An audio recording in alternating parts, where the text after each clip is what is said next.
This is Guardian Radio, your station for up-to-the-minute news and intelligent, interactive, and engaging conversations. 96.9 FM. The views and opinions of the hosts and guests are their own and do not necessarily reflect the views of the management and staff of Guardian Radio.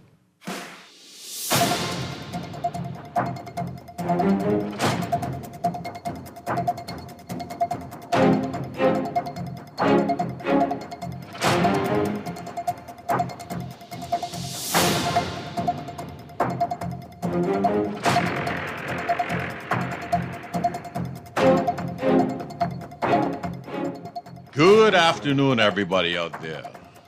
I'm Ruben Raming. Welcome today to Guardian Today here at Guardian Radio 96.9 FM.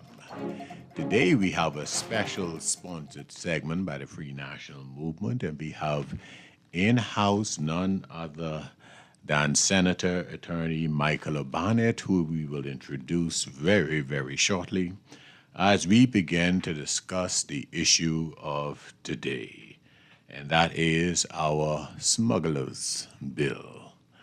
I want you to prepare yourself for this segment. It's going to be very, very informative. We want you to tune in. We want you to listen. We encourage you on the first half to text in, and on the latter half, we'll begin to take calls. So I'll remind you of the numbers that are 323-6232 and 325-4316 or 325-4259. You know, immigration around the world is a very controversial topic. It is impacting nations of all size and on all levels. Quite frankly, it's impacting nations of all hearts. Why do I say hearts? There are many nations that are welcoming and willing to help and assist and are their brother's keeper, but are sharply being reminded of the fact that when immigration is excessive, it disrupts and displaces the native inhabitants of their country and disturbs the ecosystems. We have seen many countries that have literally been misplaced and disrupted. Even the great United Kingdom, England. We see what's happening in the United States and globally.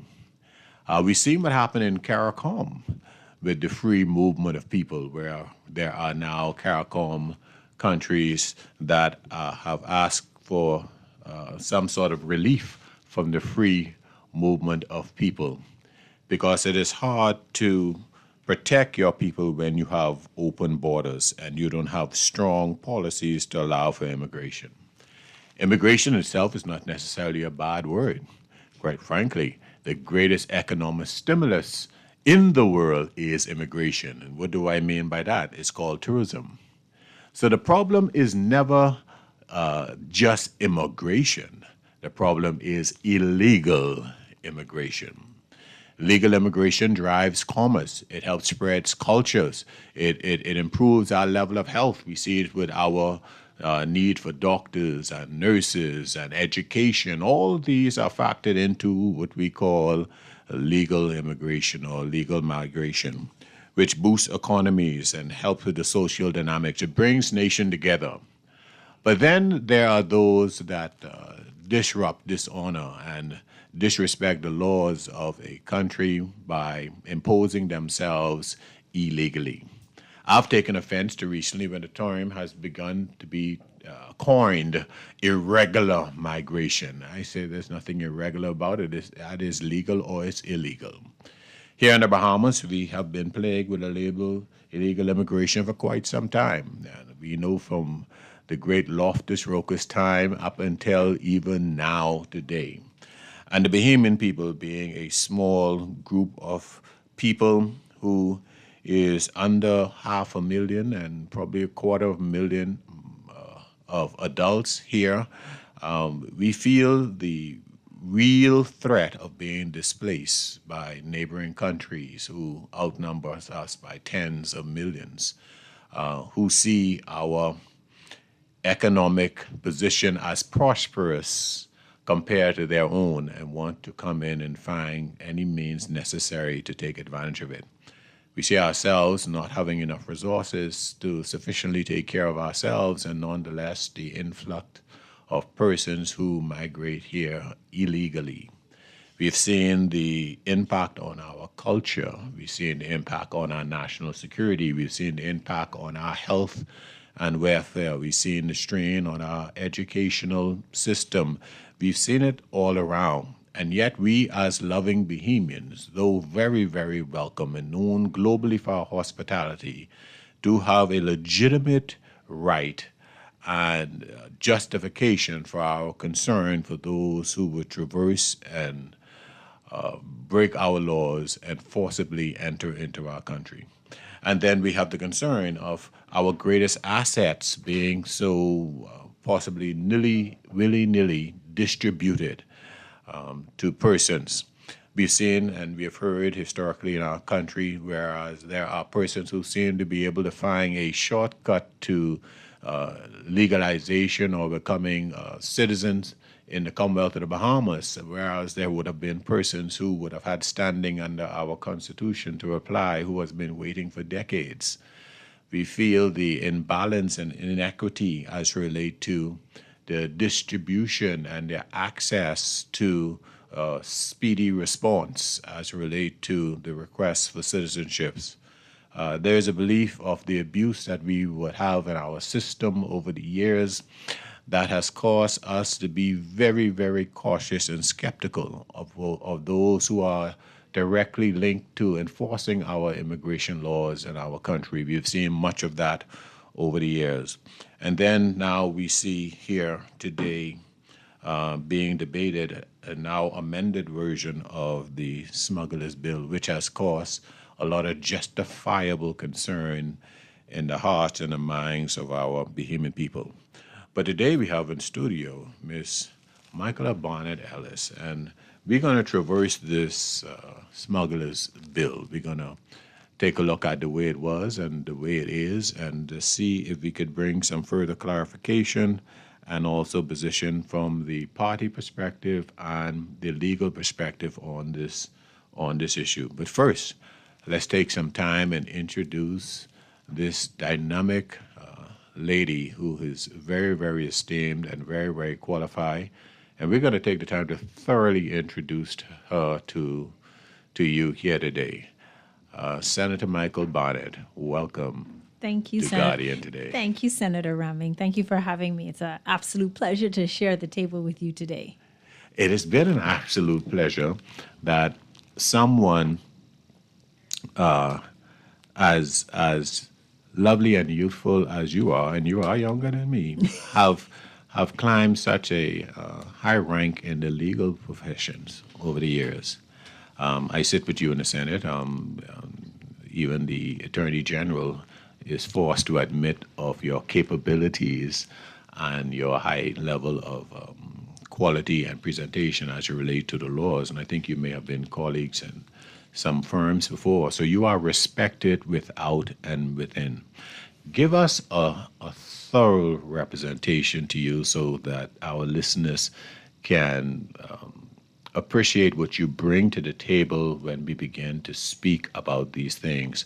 But I think, first of all, though, you value so highly. I see it in the smile in your face when you speak about your motherhood and your family. Let's start from there, and then we can get into your legal background.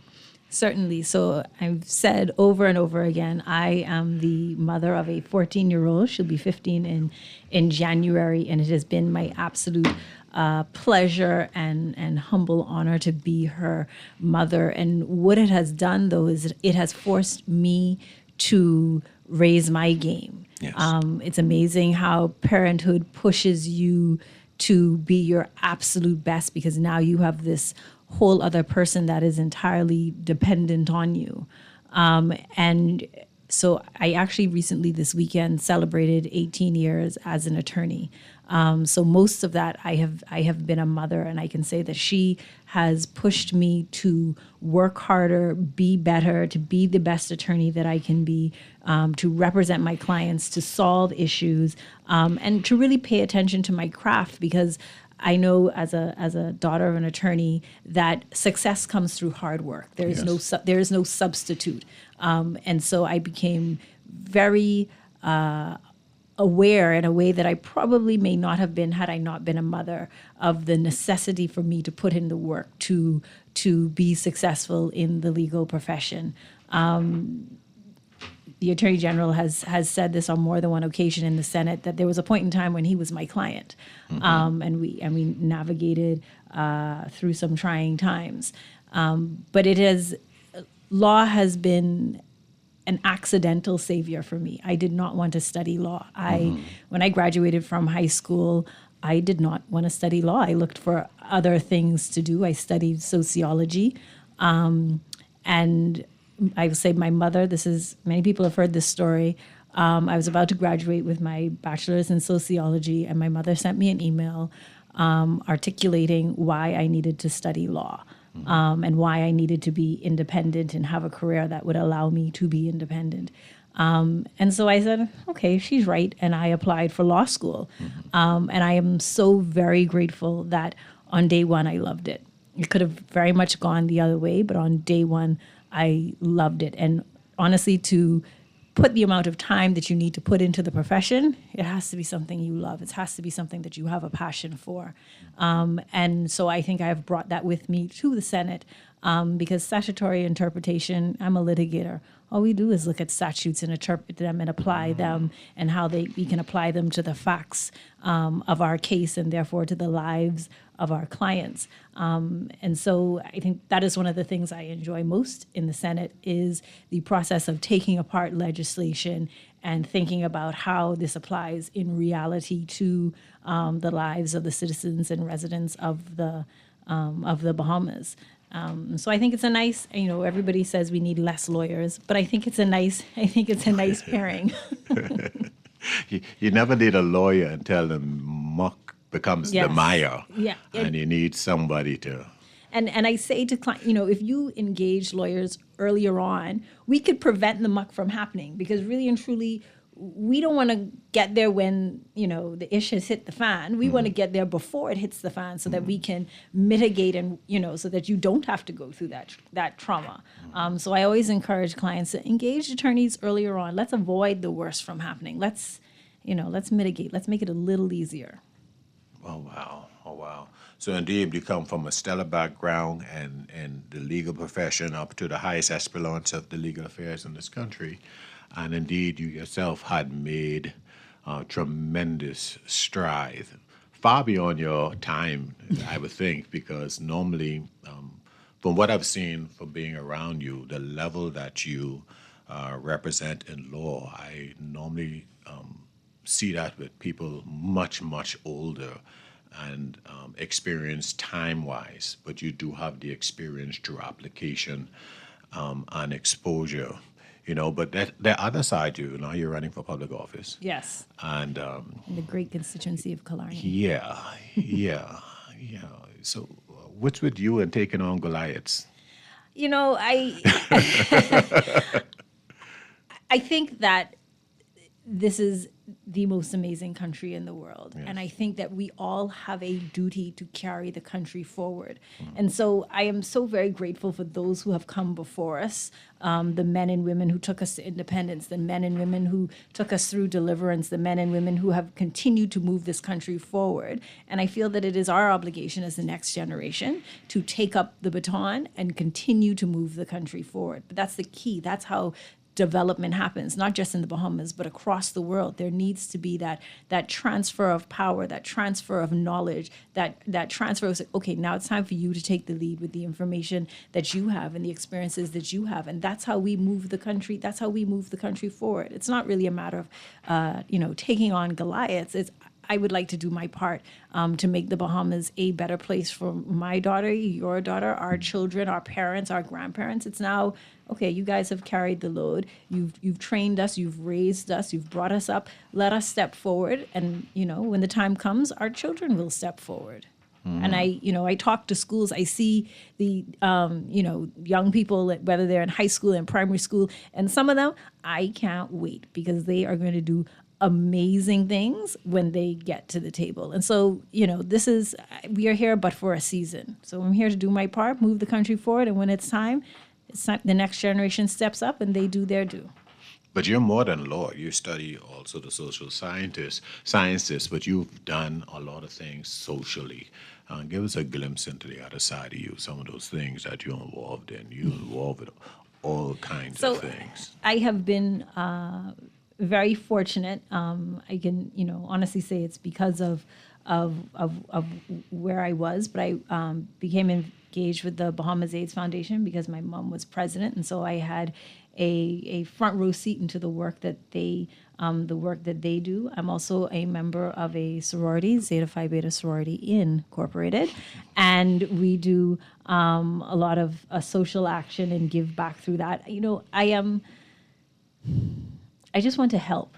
That's my, I want to get the job. I want to get the job done. And whether it's lifting boxes, whether it is doing a legal aid clinic, whether it is packaging food, telling, reading to students. Some of my favorite lunch breaks were spent reading to grade 3s at Uriah McPhee. But I just want to give back, pay it forward just a little bit, because that's, as citizens, as residents of the country, I think that's our obligation. I am a child of the 80s.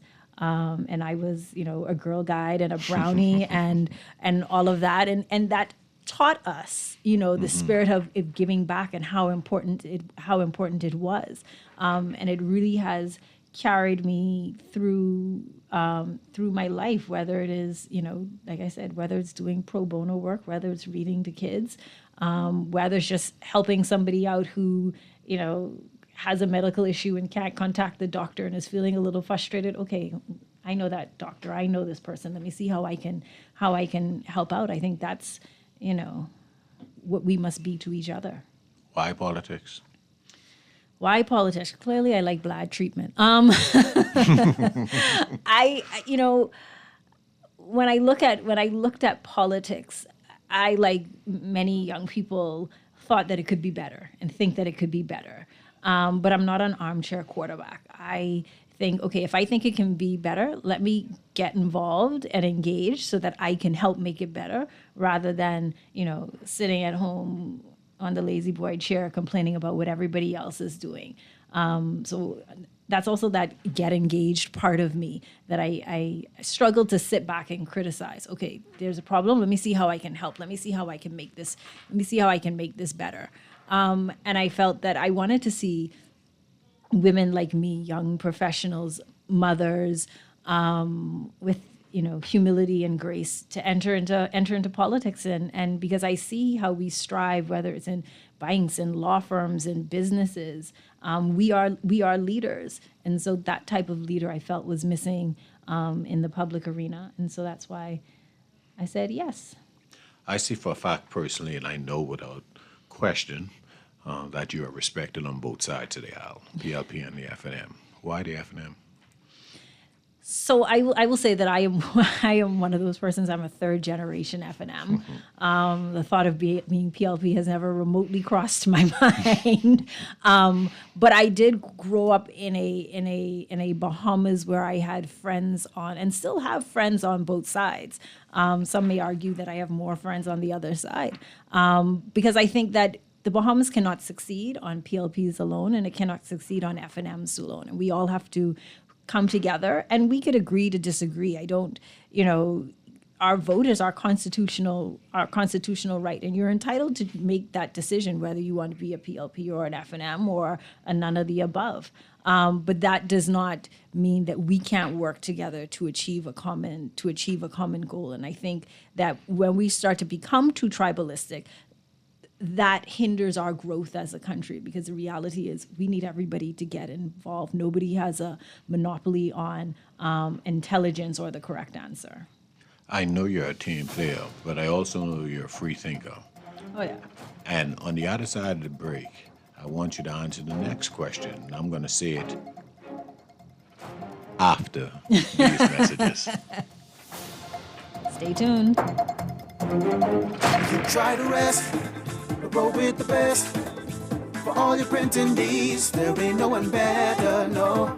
For posters and binders, magazines and flyers. For window decals, greeting cards and newsletters. No job too big and there's no job too small.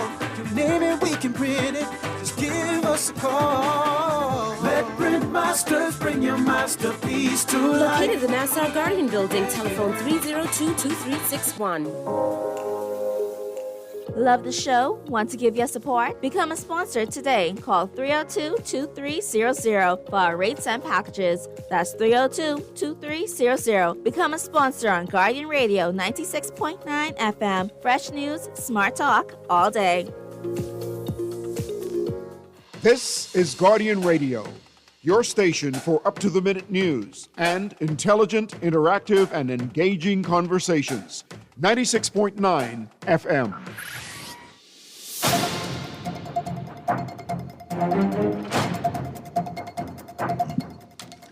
And we're back to Guardian Today. I'm your host, Ruben Ramming, and in studio with us is the attorney, Michaela Barnett Ellis. Welcome. Just before we went into our break, I was about to ask Michaela Barnett a question. I'll set it up again, Michaela Barnett. Again, I know you are indeed a team player. I know you are an individual thinker and a free spirit. So I got to ask you this final question before we delve into our segment. Why Michael Pintard as a leader? So let me tell a little story. So during the 2021 election, I was engaged by the F&M to help the candidates prepare their nomination forms. I worked with you, helped you prepare your nomination forms. And the one candidate who was the most difficult to get a hold of, to sit down and do their forms, was one Michael Clifton Pintard. I mean, I got to the point where I said to Iram Lewis, you know what? Here are the forms, take them back to Freeport, and he could find somebody to deal with them. And then I got a call. He magically appeared, and I was able to meet with him and sit down and go through the nomination documents. But it provided me with an opportunity to speak to him, and that was the first time that I had ever spoken to him. And he was a breath of fresh air in terms of his frankness about the administration, how they had done, where they need to go, what needed to change. He had not drunk his own Kool-Aid. He was very keenly aware of his strengths and his weaknesses, and I thought that was extremely refreshing as a leader. And so when he asked me to be a senator when the vacancy came up, I said yes. I'm a party player. And I felt like he could do amazing things, that fresh energy. And over the last 4 years, working hard with Pintard is not just a rhyming slogan. It is, he works hard and he demands that everybody else work hard along with him. And I find that so refreshing, because he's also somebody, he doesn't send you out to go and work hard. He's working hard alongside of you. All of us are pulling the weight and moving this ship forward. And so I think that he is going to be a great prime minister. I think he has a vision for the country. I think that he is a leader that he's also a team player as a leader, which is, unusual, though it should not be. We have discussions, we have group discussions, we have caucus discussions, and they frame the thinking. And so I look forward, and I hope that everybody gives him the opportunity, gets to know him. He can be quite funny when he is ready, and when he gets into the flow of the words, and it just and he just spits. There's no beating him. And I find that refreshing. But he has a vision for this country, and we as a team have a vision for this country that will take us forward. This is AI generation time. It's time to move this country, ahead. Most definitely. We're coming now to this bill, and this is very, very important because sometimes we get to a thing mechanically if we forget Yes. the human element. And I think that was one of the biggest problems we have here with this bill. And I think this is one of the things that we credit with you, because you mentioned, even as relate to your desire in law, is how you can take the law and even in packaging it and representing it and litigating it to see how it applies to the human experience and the individual person. So the law itself is but a tool to humanity for Yes, you, a necessary tool. and not humanity or servant to the law. No. So the law It has is to a fit what we're doing and Yeah. where we want to go. This is a topic that is near and dear to me. My mother came here from Canada. She legally migrated. She joined UB and remained here ever since. My great-grandparents migrated from Jamaica. And so I know what legal migration is, and I know the necessity of it and how it helps a country grow and develop. It goes askew when migration is not regulated and it is not enforced, and we don't have the checks and balances in place to ensure that we're getting the skills that we need in the country, and that we're getting the type of people that we need in the country. We should never be in a circumstance where we don't know who's here and who isn't here, or that we have people here who are undocumented, and so they're not living in the system and they're operating outside of the system. That's not in their best interest, and that's not in our best interest as a country. And so it is very important for us to have immigration legislation that works for us, not just legislation that ticks an international box for an international protocol, but legislation that is actually going to help us here in the Bahamas and not be a burden on our economic and immigration system. I like that you said that, not one that ticks just an international box. Actually, quite frankly, everything that we have agreed to a lot of international accords, we have a lot of treaties and a lot of agreements, and indeed what we can consider international obligations. But should they trump the realities on the ground at home? They can't. And this is not, immigration is not the only topic in which we have signed on to international protocols, but have not domesticated or complied with all of the provision in ours, because for, a myriad of reasons, governments have decided that they are unsuitable. We have a constitutional duty to make laws for the good government and peace of the Bahamas. And therefore, we must make sure that what we're doing, the legislation that we are passing, actually works for Bahamians. Because it would be a breach of that obligation if we were to pass legislation, for example, that would result in an influx of persons coming into the country, and we would be without recourse to return them to their homeland, or we would be without recourse to prosecute them for entering illegally into the country. If we don't have a way to track them, they can easily get lost amongst these beautiful 700 islands and keys. The Bahamas already has in its borders a lot of persons who are on different stratas and different category within the spectrum of immigration, from legal, as we say, the tourist visitors, et cetera, to illegal, to those that are in the middle. We do currently have people who have been on asylum. Asylum is not new to our country.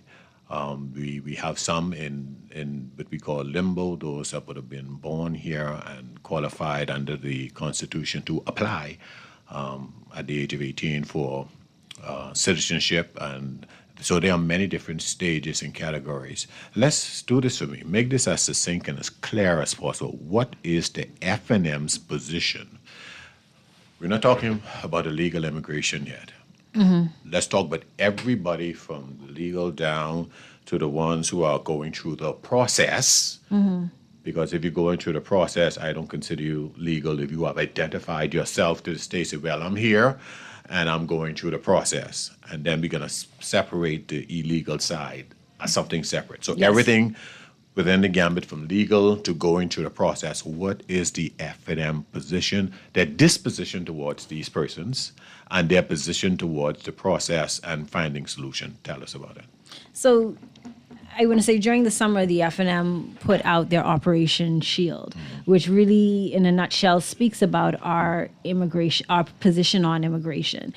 We welcome immigration. We think that it is important to the development of the country. But the fact of the matter is that it must be regulated, it must be tracked, and we must have the necessary protections in place so that we can control it. There are too many areas, whether it is the occupation of land by persons who are here illegally, whether it is the persons bypassing the system by using, a side door and, maybe more than a tip.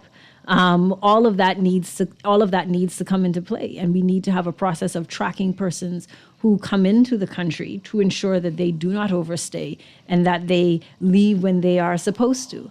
Right now, it seems to be a free-for-all, which is very concerning. We're hearing reports of citizenship being granted at funerals and baseball games and classrooms, and as Dr. Seuss says, over here, over there, and everywhere.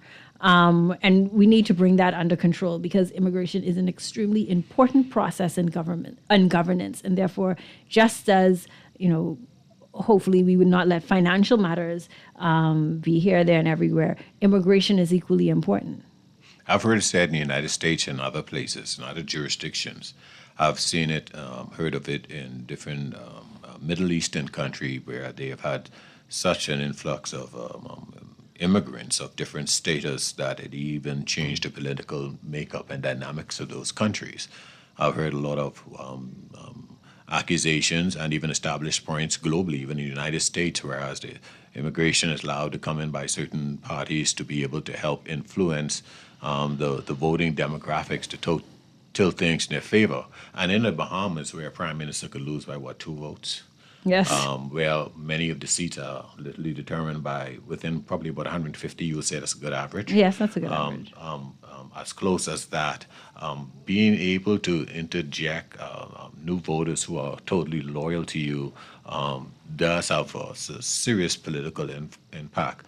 What has been your perception in terms of the mindset of the Bahamian people towards this and the possibility of the influx of illegal immigrations or the abuse of the citizenship right in terms of being able to influence the power at the polls?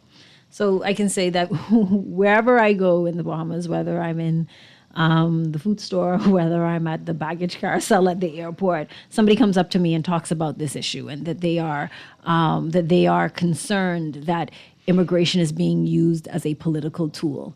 And I think it is one of those areas which is a prime example of why we do not need political interference in it. That, we have public servants, we have technocrats who are, by job description, supposed to be unbiased and non-political. And these matters really ought to be dependent on them because they remain employed no matter who the administration is.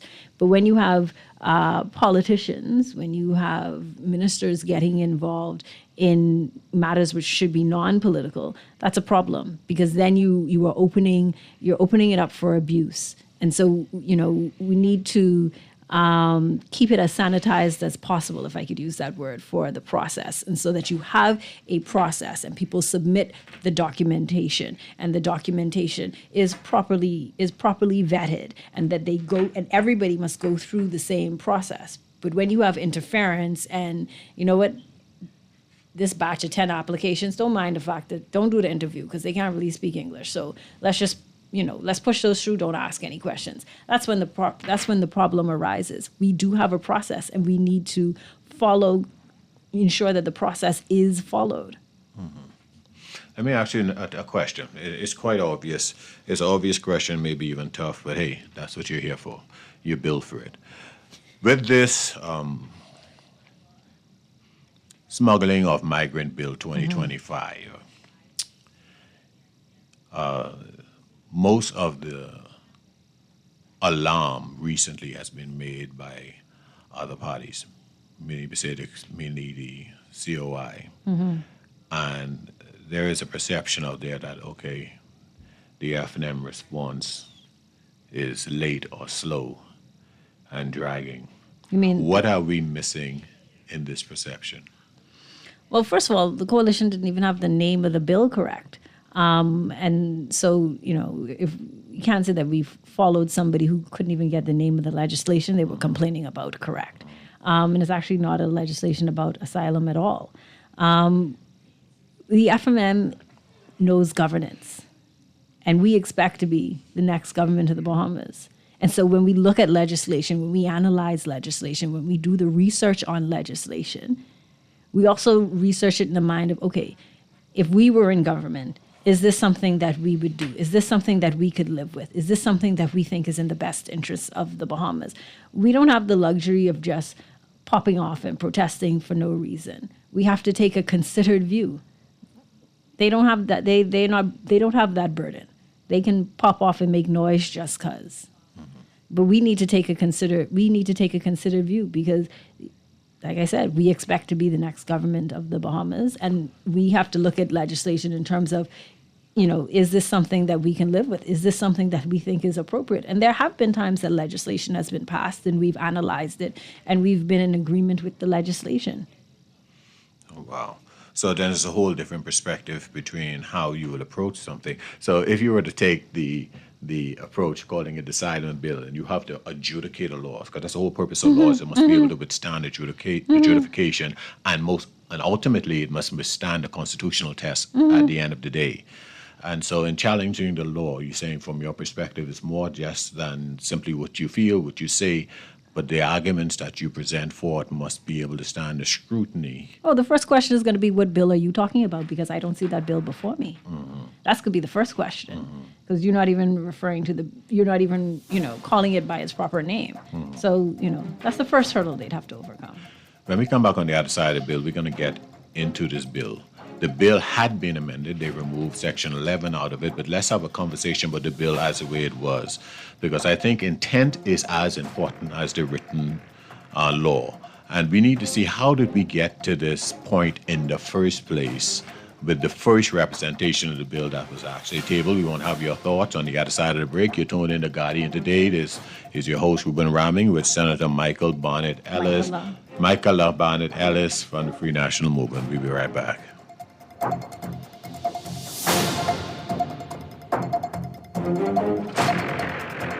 Step inside the John Baptiste Jazz Club at Baha Mar, where the rhythm of the islands of the Bahamas meets the soul of New Orleans. Every night, the lights dim, the music swells, and the air fills with that unmistakable energy, the kind that makes you close your eyes and just feel. Savor signature cocktails, curated small plates, and live performances from world-class musicians, all in an intimate, artfully designed space where every seat has a story. Whether it's a romantic night out or a spontaneous evening with friends, this is where you want to be. The John Baptiste Jazz Club, only at Baha Mar. Reserve your table now at bahamar.com/jazz club or through the Baha Mar app, because every evening plays its own tune. This holiday season, come to John's on Rosetta Street, Akamaica Road for all your footwear and fashion needs, where we've got you and the family covered. Shoes, bags, jewelry, clothes, and even home appliances. John's has everything you need for work, church, play, or the party in your life. John's has Skechers, Steve Madden, New Balance, Nautica, Hey Dude, Patrick Ewing, and other trusted brands. A John's gift card is the perfect gift. So come on into John's and start your holidays off on the right foot. Merry Christmas, Bahamas! This is Guardian Radio 96.9 FM. Fresh news, smart talk, all day.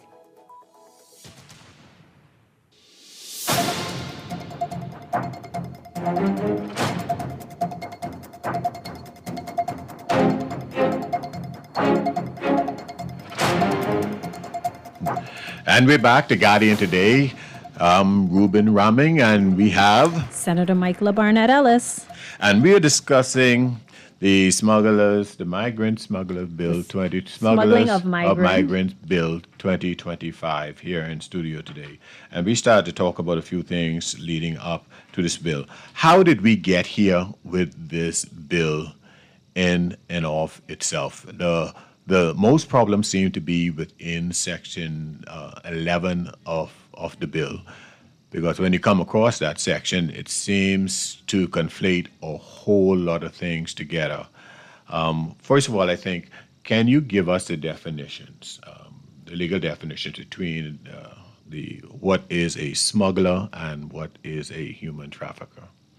Okay, so the difference between smuggling and trafficking is this. Somebody who is trafficked is moved against their will and is forced to do something against their will.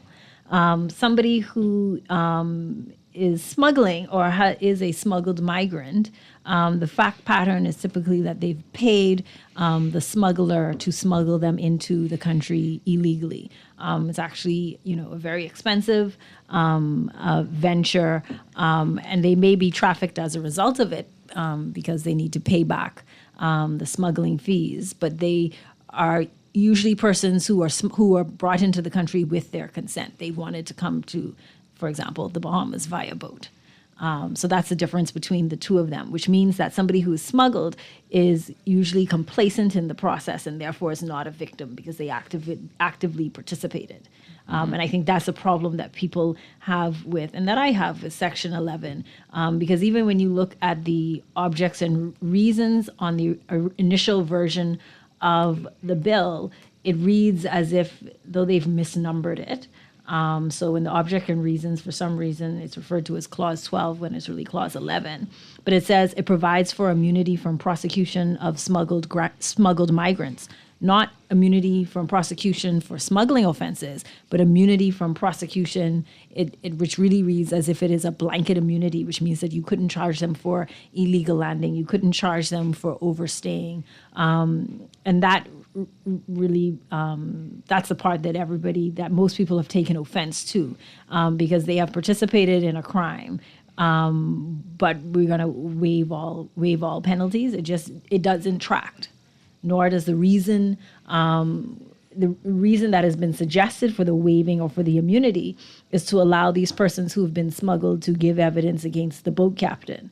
Well, first of all, the section reads as if it's a blanket immunity whether they give evidence or not. Yes. And then the facts are that usually the boat captain is not identified. So if we don't have a boat captain that needs to be prosecuted, then why are we granting this immunity for persons who aren't assisting with a prosecution? For the benefit of persons who are listening to us, especially this point of argument of giving the community as an inducement to gather evidence to say catch the kingpins, for lack of a better term, the ones who are actually doing this. Don't we have existing laws on the books that can actually... That's what plea deals are for.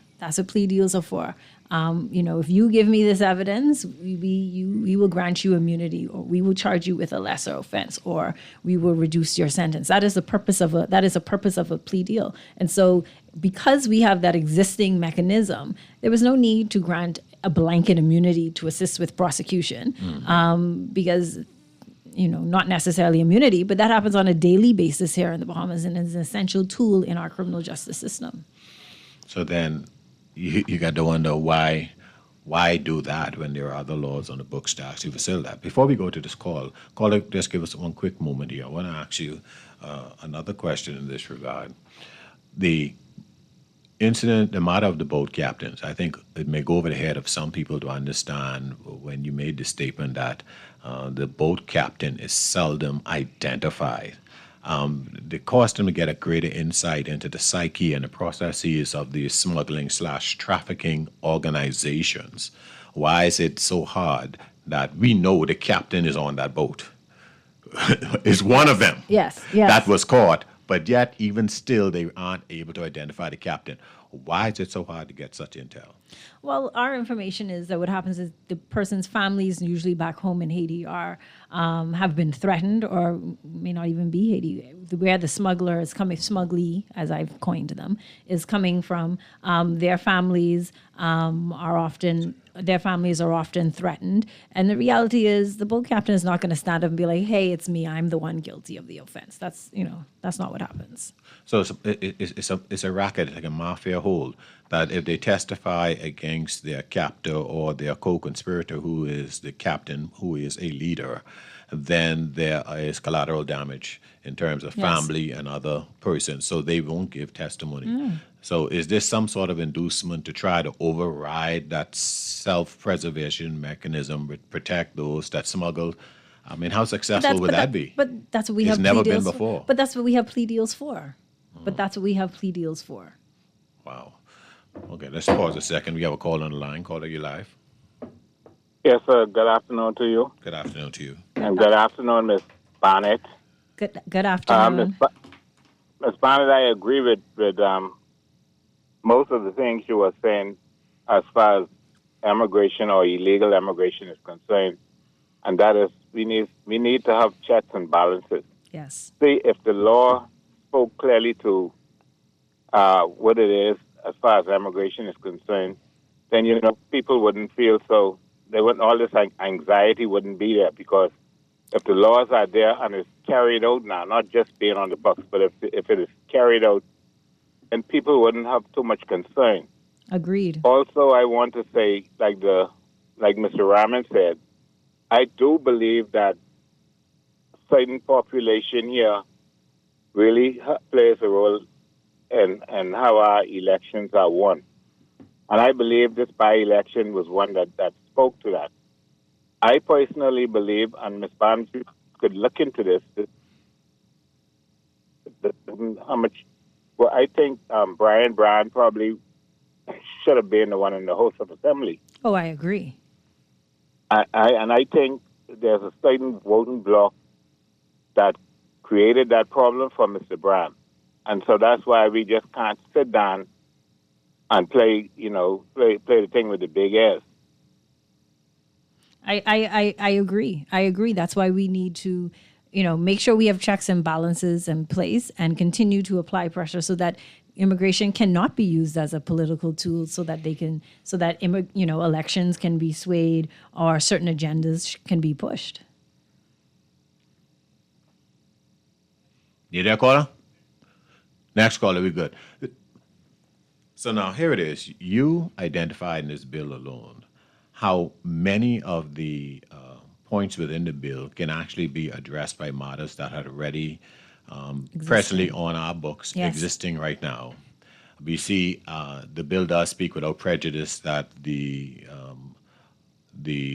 things mentioned in the bill would not contradict laws that are currently on the book. And it's said so many times, I began to ask almost, what's the point of the act? It does have a point, but most of it seems to ride upon existing law. It almost seems as if we are writing repetitively existing laws, but yet we have not found the intestinal fortitude to enforce the existing laws on the books.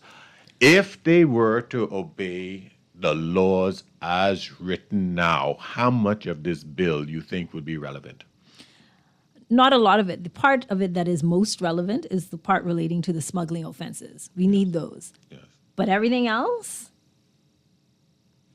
is already answered for, is already provided for. There are already tools in place. I mean, statements that they're entitled to food and clothing. When people go into the detention center, we're feeding them and we're giving them medical attention. So you're stating what already exists. What we need is the offenses. That I agree. We need those offenses, because should we be lucky enough to get a boat captain, to have sufficient evidence against a boat captain, we definitely want to charge them.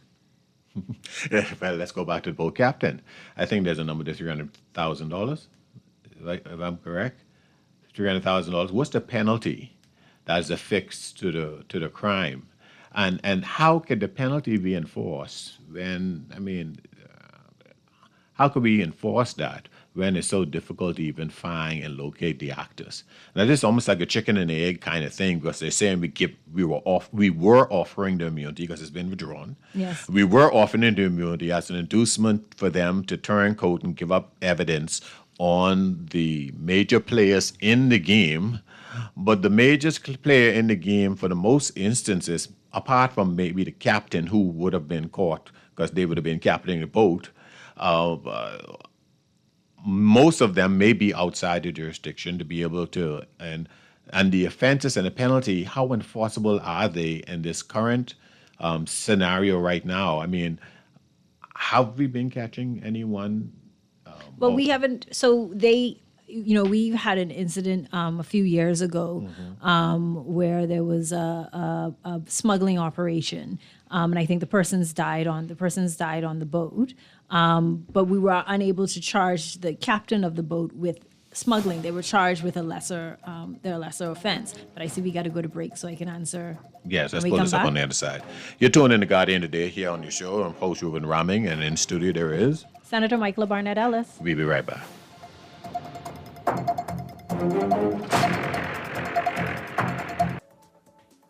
This is Guardian Radio 96.9 FM. Fresh news, smart talk, all day.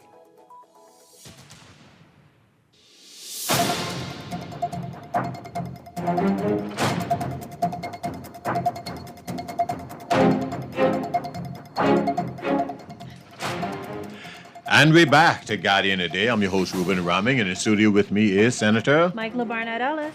And we're talking about the smuggling of immigrants bill, smuggling of migrants bill 2025. And we began to dissect this bill a bit further to have an understanding. We were talking about, before we left in the break, the issue that we were having of even identifying the captains of the boat. You know, I think I could open up with a story that I've heard numerous times, and it has been corroborated unofficially numerous times, of how many times when migrants are captured within the Commonwealth of the Bahamas, they actually have the phone contacts in their cell phones of high-profile Bahamian persons in all spectrum of law enforcement and even politics. And it is amazing at how repeatedly I've heard this story from very, very high sources all around. So there is indeed a very, very strong racket and indeed a conspiracy, not only from outside our borders, but within our borders, that affect these trafficking and smuggling within the Commonwealth of the Bahamas. So when we look at this, and the bill seeks to try to put in additional penalties to try to induce the persons who were either victim or co-conspirators in the smuggling, because if you paid to come here, you are a conspirator, in my opinion. Is that correct? You know what? I agree. It's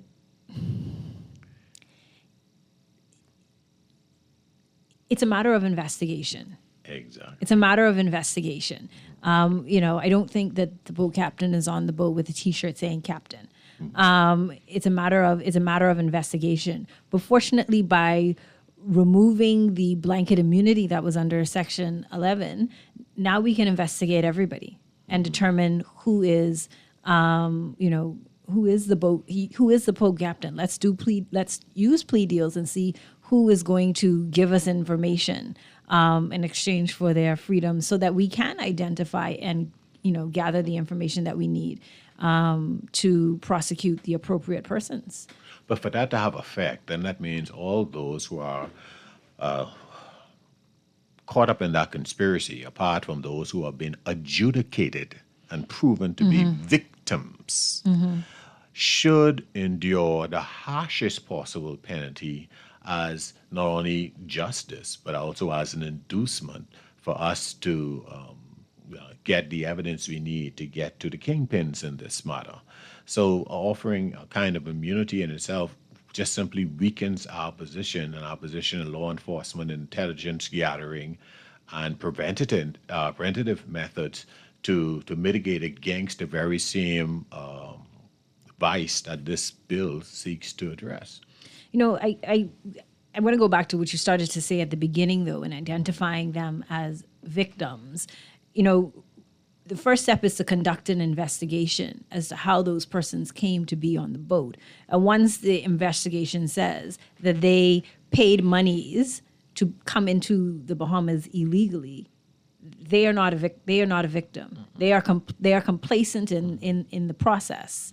And so, you know, I think that was one of the problems that people had with this bill, particularly that section, is that it treated persons who paid to come in illegally. It's not as if they paid to come on the plane and go clear customs and immigration. They paid to come in illegally. And therefore, there's nothing remotely victim-esque by their behavior. None. In fact, None. Their behavior was criminal. None. Before we go to the line, then, give the public a definition of how a victim may look or may be defined in law. What basic categories will be, because obviously you're not going to be somebody who shopped around, find a smuggler, negotiated the deal, pack up yourself, set your timing in your schedule, tell your people to come to the Bahamas, you can send money and make room for them to come back. Exactly. Come over here, get catch, and say, sorry, that ain't no sorry, you're not the victim. Exactly, but that's you know, you've answered the question in your question, right? That's not what a victim looks like. A victim is somebody who is operating under duress, somebody who is being forced to do it, somebody who's an unwilling participant. That's what a victim is. A victim is not somebody who is who has free will and chose a particular path. Had this bill persisted and gone on without the changes that has been made, how did you envision this impacting us?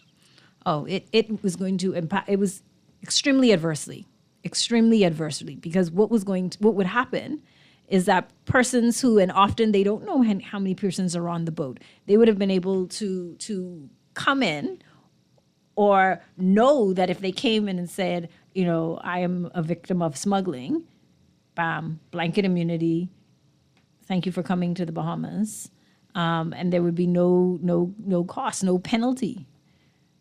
What kind of signal this would be sending internationally, especially in light of the fact that we've seen a lot of abuses of our immigration process that has been publicized recently? We've seen citizenships given in churches. We've seen citizenships allegedly given posthumously. Was that correct? But the question is not how's the outside world going to see us. What are Bahamians at home going to feel? And Bahamians at home are going to feel like, well, this is a free for all and literally a nation for sale. And see, that's the point. And see, you come right back to me, because if the outside world sees it, then it is actually saying, come on in. There's a sale. You see what I'm saying? So these kind of things send a message out there when they see that we are welcoming and encouraging the lawless behavior. And there is a lot of room for corruption and abuse and mismanagement, lack of transparency in immigration processes. There seem to be a lot of alleged agents that can navigate the system within our immigration department and governance to circumvent that. It seems to be a pay for play. We've heard for years questioning about the visa processes and a whole bunch of other things that we have over the years tightened up on, but yet there seems to still be loophole. These kind of things seem to encourage people to come here even more, because beforehand there was a time where the Bahamas was a transshipment point even for immigration. They weren't trying to get here, they were trying to get to Florida or some other point. But now, over the last few years, it seems as if the Bahamas is not only a lily pad to skip and stop and go forward, but it seems to be a landing point for persons to get a grip on themselves. What are your thoughts on that? You know, I think that is probably one of the implications that this legislation, if it passed as it was, would have had, and that's extremely unfortunate. And we need to, the House of Assembly, Parliament, that's supposed to be the people's house. It's supposed to reflect our wants and needs and wishes and our views for our country.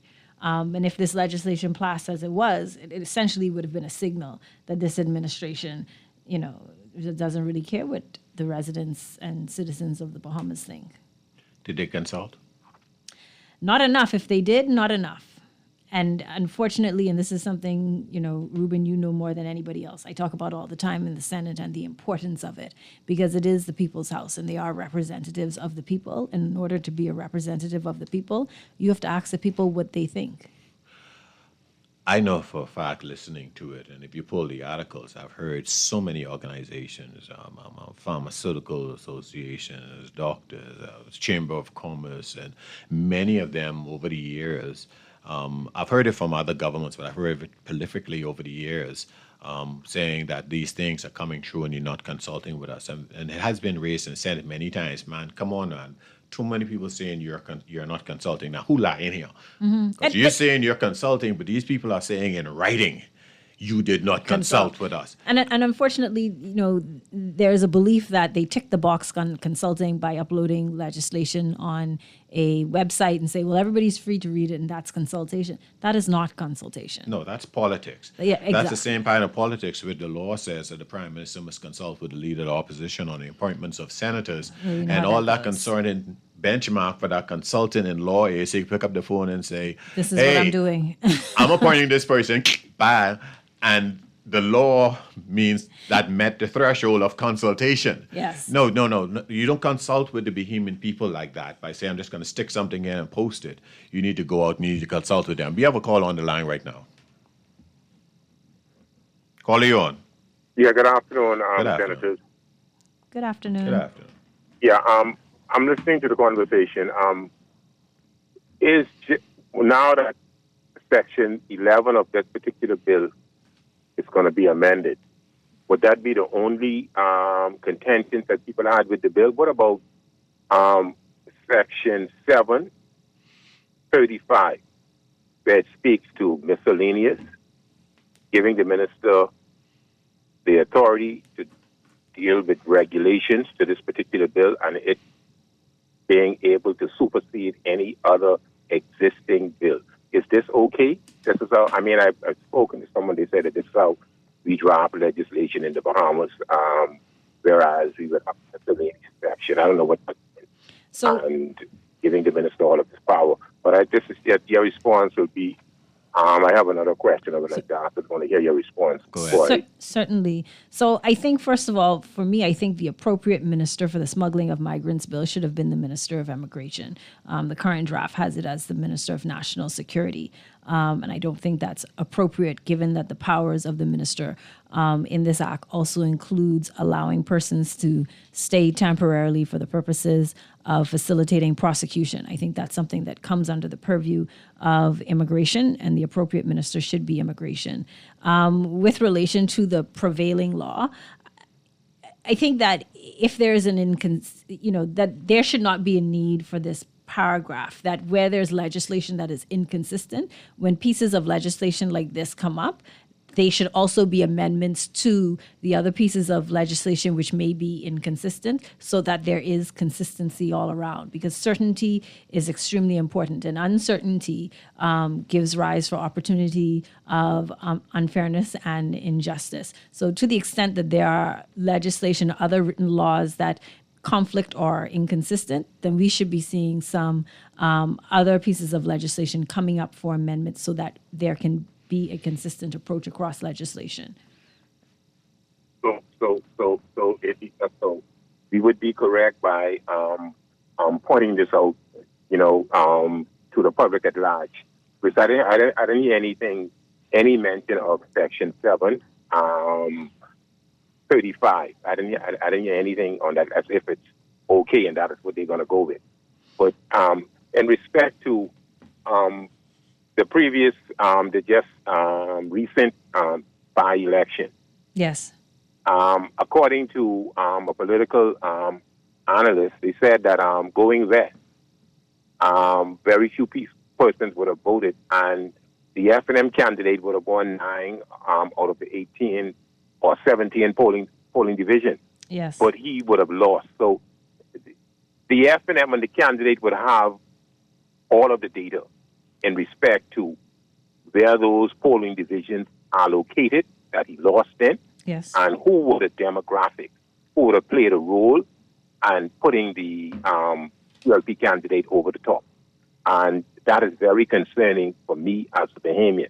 If when you're going to have new people deciding our election, that's a no. That's a no for me. And it seems that is exactly what would have happened. You're entirely correct, and I think this is why we as Bahamians cannot become reluctant voters, and that we need to make sure that we, go to the polls and we stand on the line and we vote, that we go through the hassle of transferring to the appropriate constituency to ensure that we are able to vote. Because when we don't vote, then we leave our fate to be decided by others. And I think that this by-election is a cautionary tale as to the importance of voting, and that we cannot become apathetic in terms of our right to vote and our obligation to vote. You need to get out. People need to get out and vote, because if you don't get out and vote, then other people determine your fate, and they may be persons who became Bahamian the day before. Yeah, most definitely. You got that, caller? I agree with you, and the caller raised that point, that because I was very concerned and wondering what's the logic behind putting this bill under the Minister of National Security. Did you get any reason? No, I'm not sure if they would have given a reason in the House of Assembly today, but I have yet to hear a reason as to why this is appropriate under the Minister of National Security, particularly given that the provisions relate to immigration and granting temporary residence, which is a immigration function. Because I could envision Foreign Affairs even being involved in this. Even Foreign Affairs could get involved. But definitely not national. Yeah, it doesn't follow, but I'm sure when we debate this in the Senate, the Attorney General will proffer some sort of explanation. Whether we agree with it or not is a different story. Yeah, we need them to start agreeing with the Bahamian people a bit more. Caller, you're on the line. Good afternoon. Good afternoon. Hey, Brother Ruben and Mrs. Barnett Elliott. Very interesting conversation you're having. This is actually my first conversation for the day on radio. And I'm gonna say this much. As you both can realize, the Bahamian people are very much concerned about this immigration and the smugglers bill that has been presented to us as a people. We have been speaking about this matter over the years. Parents have been speaking about this matter for over the years, and yet look where we are today. Seems as if get nothing fully accomplished in this country. Let me say this much. Even before I touch the smugglers bill, we have been hearing accusations, and we've been hearing of instances of persons within even the immigration department talking about the allegations of our documents being sold, our documents being given to persons who are not deserving. And all of this stuff basically has been swept under the rug. Nobody fully on the high end has been prosecuted, because in order for that stuff to have been approved, then it means that even though you may prosecute the persons on the bottom, the persons who signed off should have been made to come in and give testimony or give their views on how it was even possible for these documents to have been released to persons who should not have been recipients of our documents. Now, you talk about this current smugglers bill. I'm more concerned about what about presenting a bill called the Keturah-Ferguson's bill, because even with that case, we have not even had a fleshed out answer on what really transpired, whether she was the whistleblower or whether somebody else purported to be the whistleblower in this case would have been brought forth and produced the evidence that was presented. We have so many things going on in this country with immigration that is mind-boggling. Agreed. I'm on the ground just as with many other persons, speaking to many other many other concerned citizens in this country. And you know, the one fact that keeps coming up is that now when you go into these communities, you hear more of them than you hear of us. And you talk about we are not overrun. Let me tell you something. Whenever you find that persons have our documents but cannot speak a lick of English, that in itself is an indictment, a sad indictment on business as usual in this country. Yes. And you cannot say that the government is not aware of what's going on, because I believe that the government is actually complicit in a whole lot of this stuff.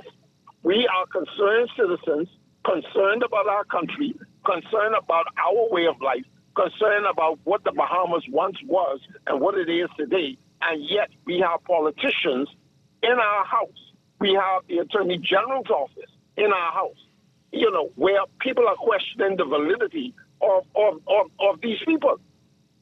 You know, we have to get very, very serious about what it is that we intend to do with our country. Are you satisfied with the level of governance that we as Bahamians have been receiving? Are we going to continue putting persons in our parliament who appear to be selling out the Bahamian people and our way of life?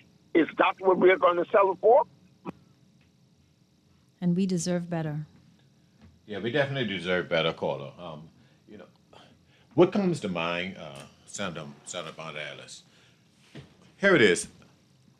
And before Section 11 was moved, a lot of effort was made by this administrator to encourage, and I'm using this term contextually, whistleblower among criminal smugglers to get that information, incentives, et cetera, to be able to get the information they need. But how have they been in their action towards whistleblowers within the system who is trying to help the very same system that this law is supposed to be assisting? I mean, doesn't that sound almost like a contradiction? It's a huge contradiction. You know, as you're saying this, I'm going on the government website to see if they've even enacted the whistleblower legislation yet, because at last I checked, it was still, we've passed it, but it's still sitting there not in force. So that kind of tells you, you know, how they feel about people who make protected disclosures. We saw, and as the caller mentioned, Keturah Ferguson, you know, when she raised the alarm bell, it wasn't thank you for the information. Mm-hmm. It was, you know, how dare you and how did you get that information? So this is not an administration that pretends to be friendly or welcoming whistleblowers in any shape or form.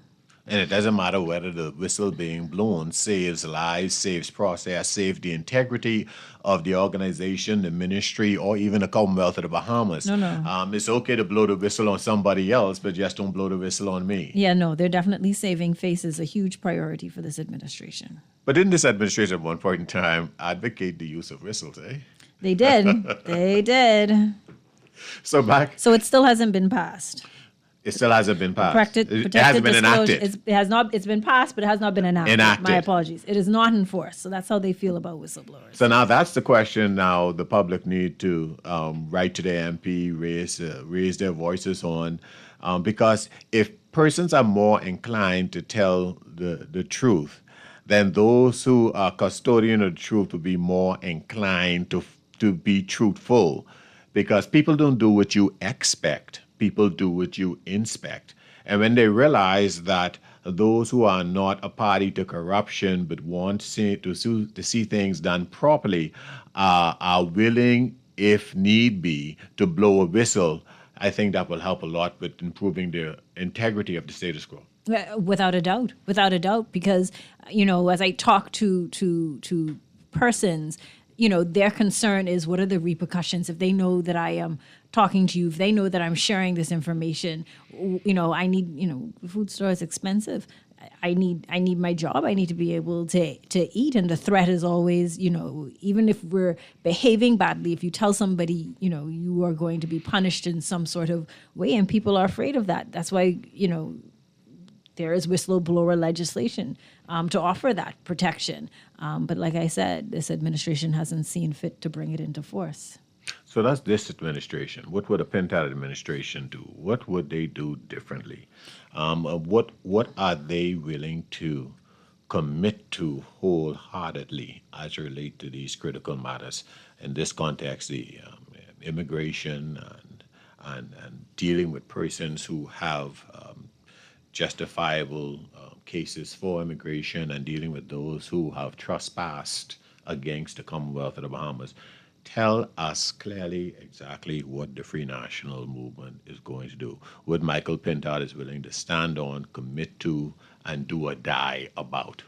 So, as I mentioned earlier at the start of this conversation, I talked about Operation Shield, in which we set out what our plans on immigration are.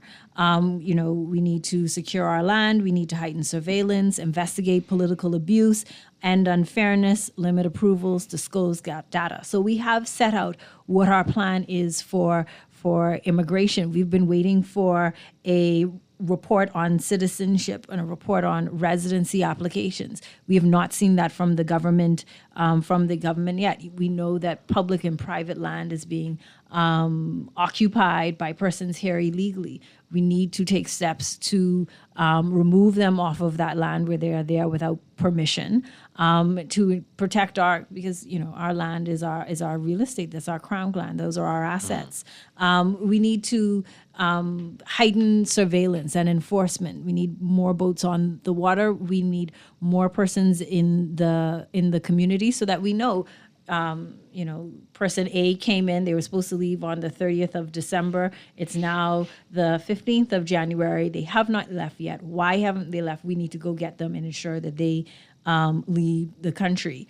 We need to investigate political abuse. We know it exists. We don't want it to exist, but we know it exists, and we need to make sure that we have a framework that persons can feel comfortable sharing the information with us to allow us to investigate wrongdoings for the most senior in our community. When we come back on the other side of this break, we're going to come back and pick back up on that part of the acronym, investigate political abuse, because we want to find out from you if the FNM has the intestinal fortitude to not only go and investigate those that are not a part of their party, but those within and without, anyone who contravenes the law against the Commonwealth of the Bahamas. We're going to ask you on the other side of this break, how much fortitude the FNM has in that regard. You're listening to Guardian Today, and in studio, I'm Reuben Ramming, and my guest is Senator Michaela Barnett Ellis. And we'll be right back.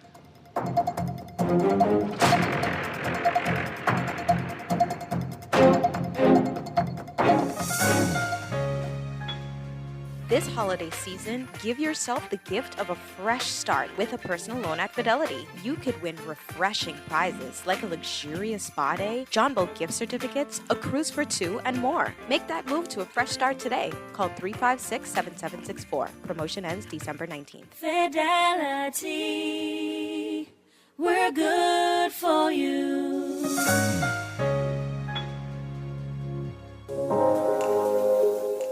Love the show? Want to give your support? Become a sponsor today. Call 302-2300 for our rates and packages. That's 302-2300. Become a sponsor on Guardian Radio 96.9 FM. Fresh news, smart talk, all day. This is Guardian Radio 96.9 FM. Fresh news, smart talk, all day.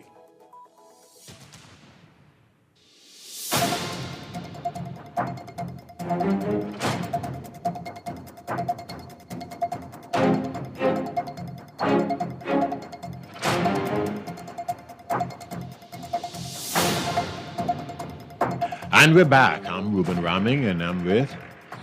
This is Senator Michaela Barnett Ellis. And welcome back to Guardian Today. Our numbers are 323-6232, 325-4316, and 325-4259. And we're continuing with the FNM plan for immigration going forward. And we want to get a very, very clear idea as to what they will do. We want to see what fire in the belly they have for correcting some of these ills that impact us. And in this particular instance, the process of illegal migration. We left off with this section that we call I, it's investigating political abuse. Yes. And I asked a very straightforward question that a Michael Pintard-led government, will they have the fortitude to do investigations not only against the former administration, but within their administration at all times without favoritism for anyone that breaches these laws? So yes, and to facilitate that, we would create a immigration oversight board, which would be an independent, transparent board to conduct the investigations and determine where there has been malfeasance in public office, and to act accordingly. So we know that we cannot police everything, and that is why we need independent and transparent oversight boards. And immigration is one of the areas in which there will be one.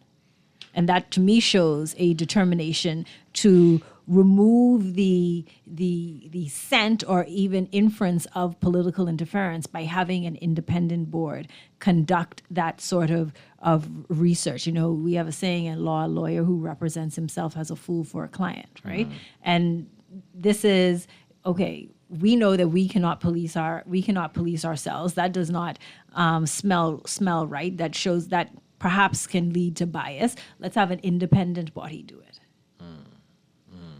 Yeah. I like the thought of that. Having independent bodies oversee these things. There's a concern within the Bahamian communities. We've heard some of them express even on these calls. They give examples like there are persons with legal documents who can't even speak English.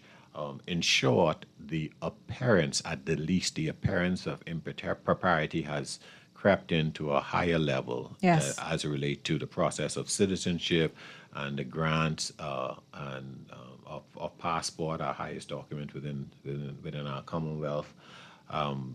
What could we do to bring some sort of peace of mind or to the Bahamian people about this overall process? Because right now, Bahamians aren't even trusting people who carry passports now. I think, transparency and accountability goes a long way. So much of the process remains secretive.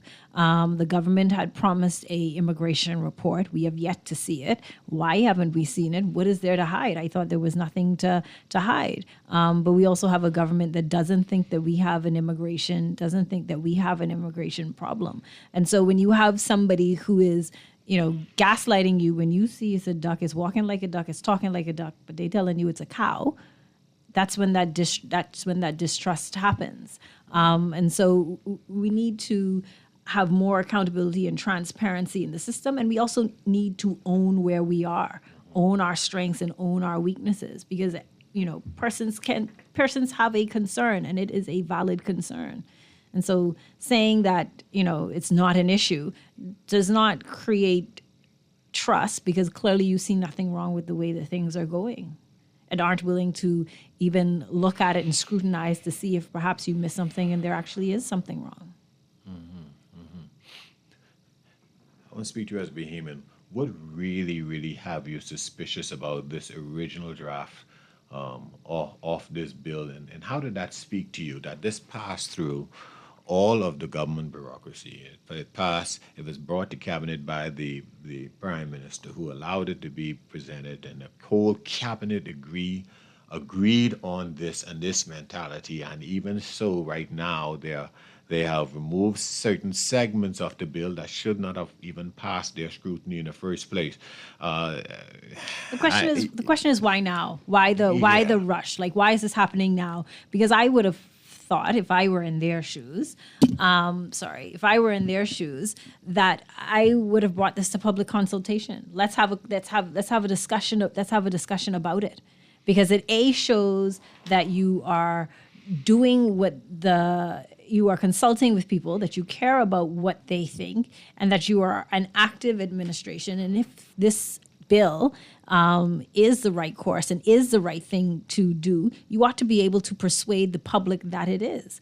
And they have not done that. And I would have thought, even with the concerns that have been raised over the last week and a half, that they would have done more to explain the bill and even pause it to engage in a public exercise. But they have allowed the narrative to get away from them without even attempting to justify and explain the reasoning behind the bill, the importance of the bill, the object of the bill, in any great detail or effort. And it's almost as if they are taking for granted that they are the majority of the government, and that, you know, the opposition can kick up and the people can kick up as much as they want, but we can pass this anyways because, you know, we in power. And actually, that is true. We gave them the power; they can do what they want. Everyone can kick up what they want as they want. It's until we reach what's going to happen next year that we set the clock on everything. But they are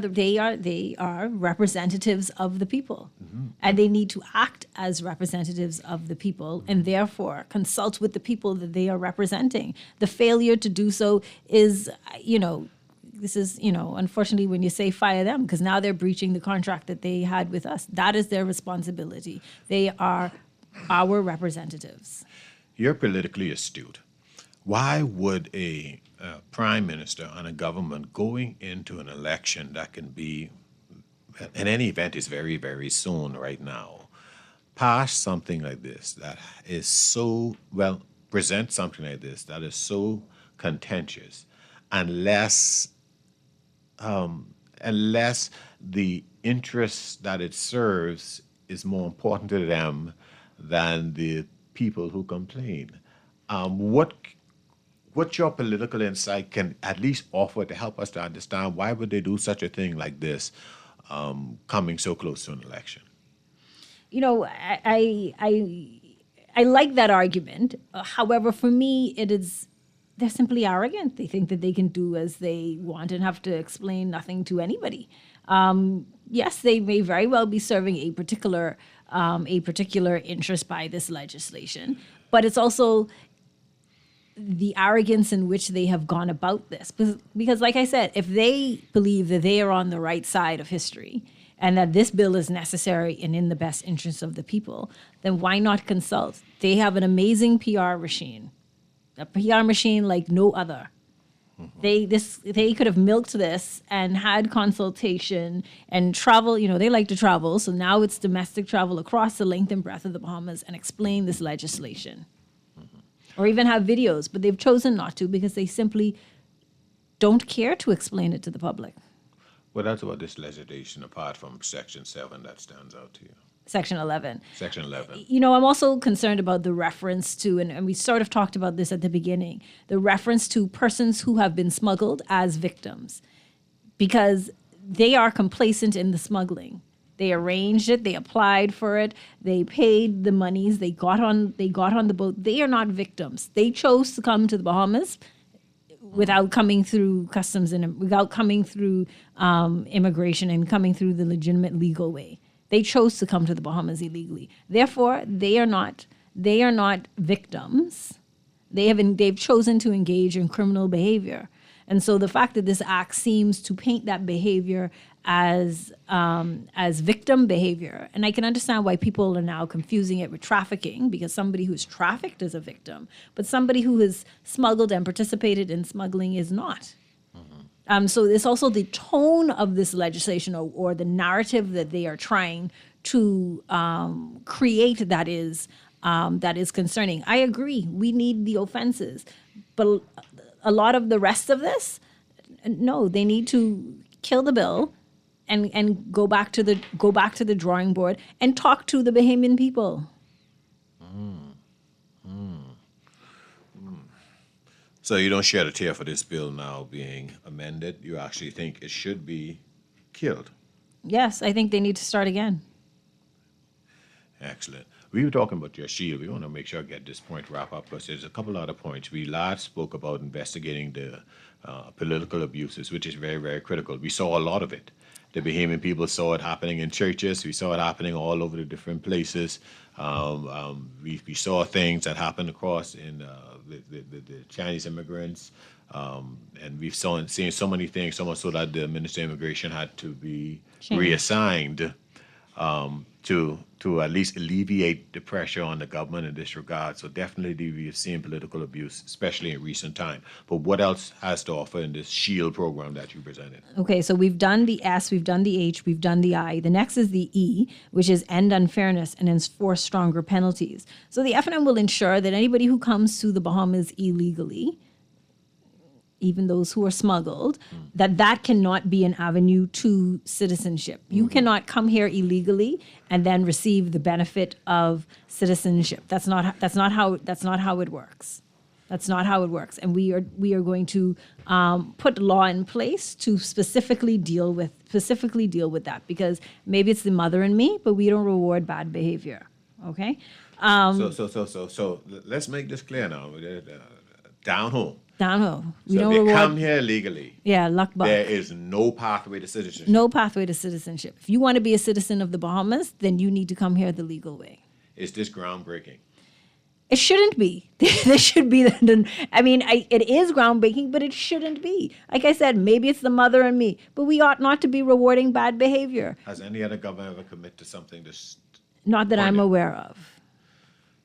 I would like to hear some comments from people in the audience as relate to this. So the FNM government, Michael Pintard and his leadership, should they win, they are saying that they will enact legislation that will guarantee, and I presume also the regulations, the processes, the enforcement mechanism, and everything else, that anybody who come here illegally, you trespass in the Bahamas, there will exist no pathway for citizenship. No. And can I go a bit further to say, correct me if I'm wrong, does that also mean you don't get no work permit either?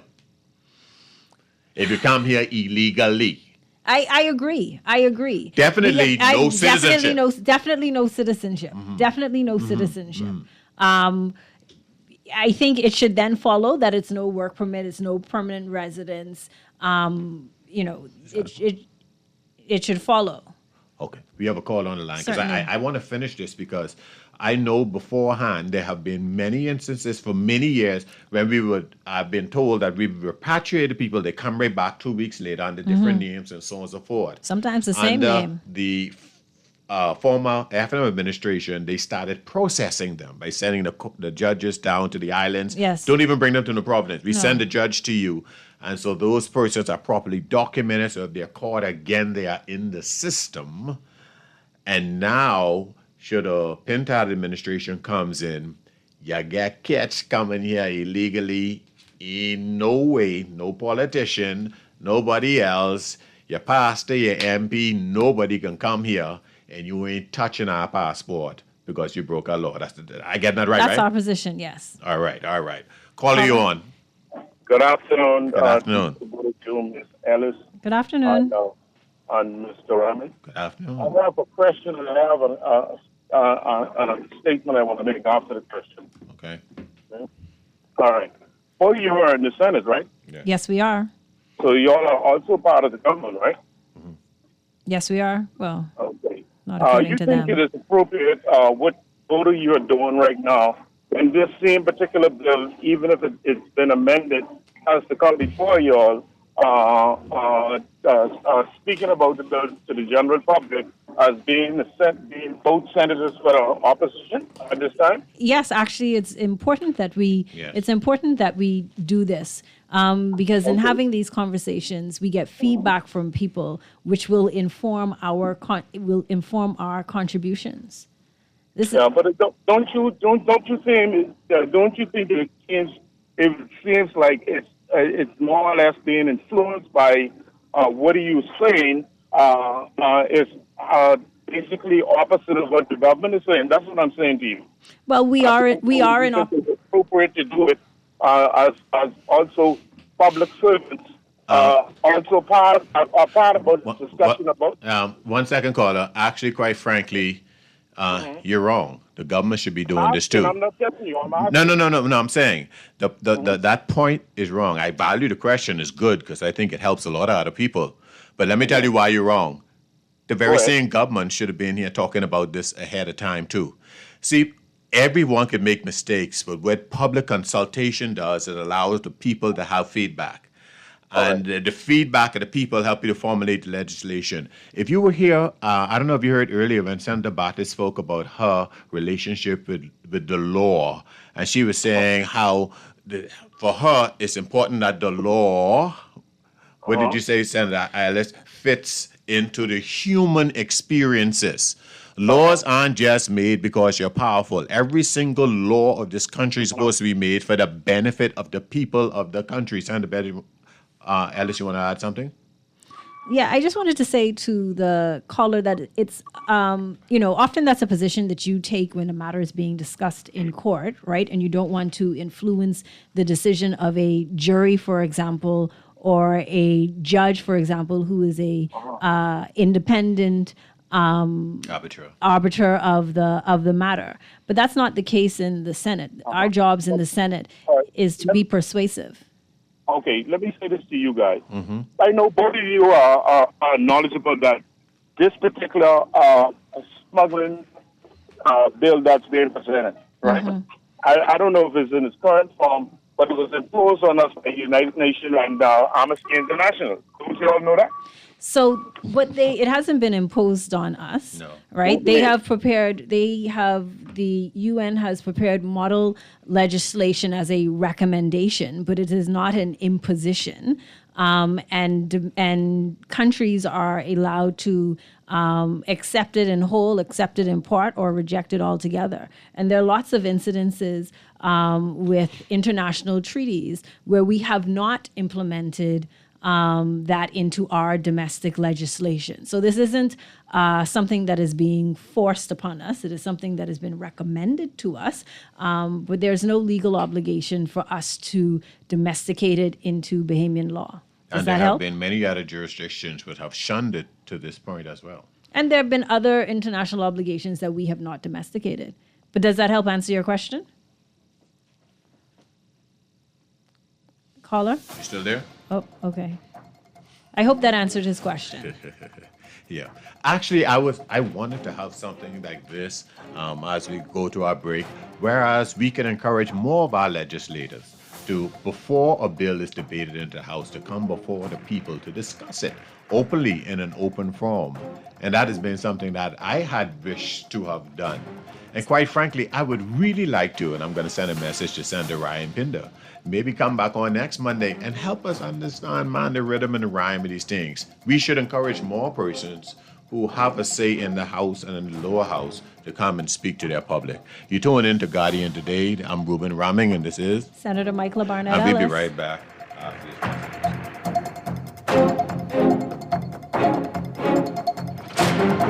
Girl, you see how Cora eye look funny, all black up yesterday? But she say she bump into a wall when she's running after the churn them. Yeah, but last Saturday you see her arm was all black and blue, right? What you saying? You think something wrong between her and Jack? I ain't sure, but you know Jack is a jealous man. I hear him and Cora last Friday. I hear him say he hear Cora have eyes for Junior. Now you know that ain't true. Cora is a good woman, does mind her business, take care of them churn, and go to church every Sunday. So what you think we should do? I think we should report Jack, you know. Cora don't say nothing, but silence hides violence, and we don't want to line up in the cemetery. Not me. I ain't getting in nobody business, then Jack come after me, and I land up next to Cora. No, man, we could call a text Crime Stopper. And remember, we can even get some grocery money for our tip. Remind me again, how does this work? We can call them in Miami at 328-TIPS or 328-8477. Or when we in the island, call toll-free at 300-TIPS or 300-8477. And if you don't have no minutes, use the Crack Crime Bahamas app, and we could text them, and the messages get on mix up before it leave your phone, so nobody can know what you saying. So what we waiting on then? Let's go earn some grocery money. This holiday season, come to John's on Rosetta Street, Carmichael Road for all your footwear and fashion needs, where we've got you and the family covered. Shoes, bags, jewelry, clothes, and even home appliances. John's has everything you need for work, church, play, or the party in your life. John's has Skechers, Steve Madden, New Balance, Nautica, Hey Do It, Patrick Ewing, and other trusted brands. A John's gift card is the perfect gift. So come on into John's and start your holidays off on the right foot. Merry Christmas, Bahamas! This is Guardian Radio, your station for up-to-the-minute news and intelligent, interactive, and engaging conversations. 96.9 FM.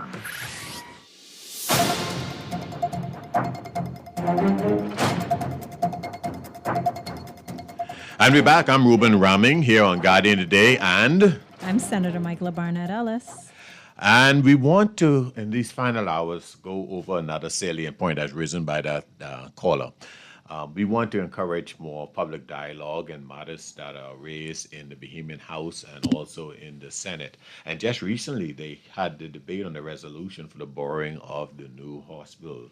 And you had begun your survey in preparation for your contribution in getting feedback. Tell us about it. So what I did after I have attended some of the town hall consultations with relation to the new hospital that's supposed to go on Paul track.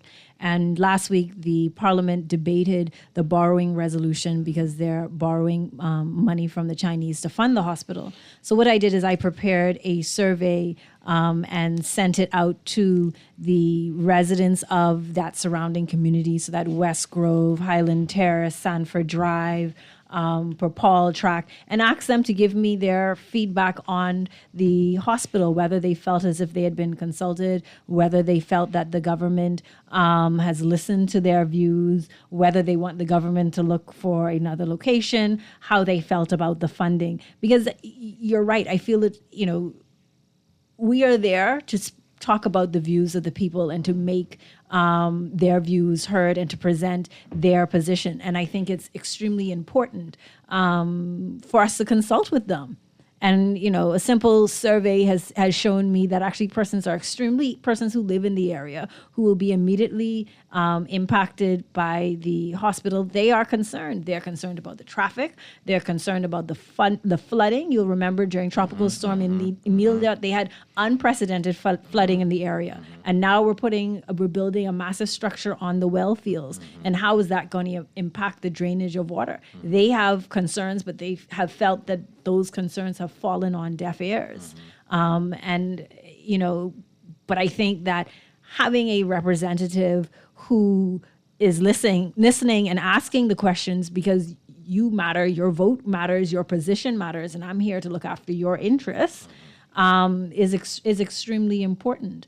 And I know that this new hospital is the government is moving full speed ahead, regardless of what people's views are. But I hope that we get to a point, and I want to see us get to a point where the public is readily consulted on their views on matters, and so that we do have a government that represents the will and wants of the people. Wow. What do you have planned for Kalani coming into this Christmas? We are having a Christmas party on the 20th, hopefully on Gambia Park. It is going to be lots of fun. There are lots of toys and popcorn and bouncing castles. I'm really looking forward to it. Christmas is one of my favorite times of the year. I mean, straight from Halloween to the end of the year, you can do no wrong by me. It's my favorite time of the year. So we're looking at doing that. We're going to be giving out some, little trinkets, little gifts throughout the community, just to say, have a Merry Christmas. And then, Junkanoo is coming, Eyes of Saxon. I can't wait to get on Bay. Why are you going there? You asked about my holiday plans, and there's no holiday plan that would be complete if I, did not mention how I will culminate the holiday season. But them's fighting words. Yeah, that's okay. Fight me. I'm all right. They're fighting words. They're Saxons. Fight me. You know who in the morning? Yeah, Saxons. Eyes of Fox the Congo anyway. The number one B group in the A category. Senator Michael Barnes Ellis. Anything else you have to say on the FDM's position on these matters? You know what? I think that if you want a government that is going to listen to your views and that is going to take a strong position on immigration, vote for the FNM. That, we see that there is a crisis and we have a plan in place to deal with the crisis. The other guys, they won't even acknowledge that something is wrong. You can't say it any better than that. Mm-mm. Thank you so much for tuning in with us today. We've been listening to Guardian Today here on Guardian Radio Network, 96.9 FM. And I want to bid you all a pleasant good day.